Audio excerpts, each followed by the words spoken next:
الحمدللہ رب العالمین والصلاة والسلام علی سید الانبیاء والمرسلین اما بعد فاعوذ باللہ من الشیطان الرجیم بسم اللہ الرحمن الرحیم۔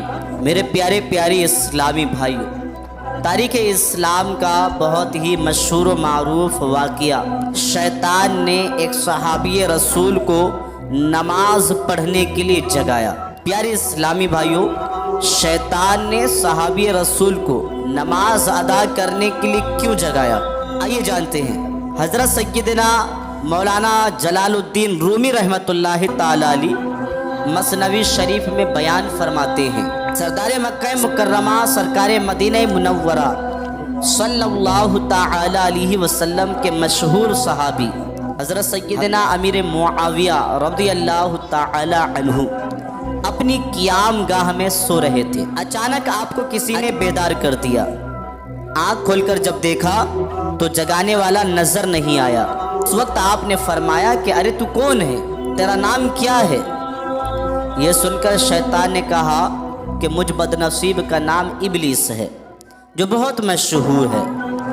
حضرت سیدنا امیر معاویہ رضی اللہ تعالی عنہ نے حیران ہو کر اس سے فرمایا، ارے ابلیس کا کام تو مسلمان کو سلا کر اس کی نماز قضا کروا دینا ہے۔ تو اگر ابلیس ہے تو پھر تو نے مجھے نماز کے لیے کیوں جگایا؟ تیرا کام ہے نماز چھڑانا، نماز پڑھانا تیرا کام ہی نہیں ہے۔ یہ سن کر ابلیس نے کہا، جسے آپ بھی سنیے اور عبرت حاصل کیجیے۔ شیطان نے دانت پیس کر کے کہا کہ میں نے اس لیے جگا دیا کہ اگر اس وقت کی نماز فوت ہو جاتی آپ خوب افسوس کرتے اور گریہ وزاری کرتے، خوب روتے دھوتے۔ نماز چھوٹنے کے غم میں آپ کا افسوس اور آپ کی بے قراری اور بارگاہ رب باری میں آپ کی یہ گریہ وزاری یعنی رونا دھونا ثواب میں 200 رکعت نمازوں سے بھی بڑھ جاتی۔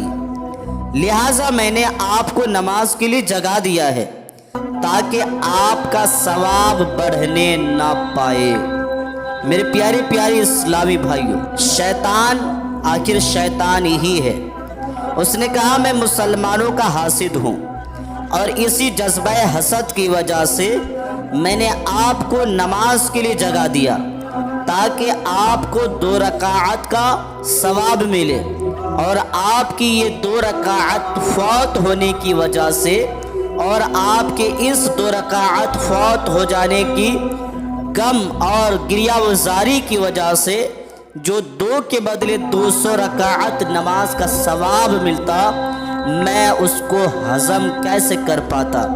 میں تو مسلمانوں کا دشمن ہوں، اور دھوکہ دینا یہ میرا کام ہے، اور دشمنی ہی میرا اصل مقصد ہے۔ میرے پیارے پیارے اسلامی بھائیوں، آپ نے سنا کہ شیطان مسلمانوں کا کھلا دشمن ہے۔ وہ کبھی نہیں چاہے گا کہ ہم زیادہ سے زیادہ عبادتیں کر سکیں، اللہ اور اس کے رسول کو راضی کر سکیں۔ میرے پیارے اسلامی بھائیوں، اس واقعے سے ہمیں سبق ملتا ہے کہ شیطان پہلے تو یہ نہیں چاہتا کہ ہم کسی بھی اچھے کام کی طرف آگے بڑھے اور ہمارا قدم نیک کام کی طرف بڑھے۔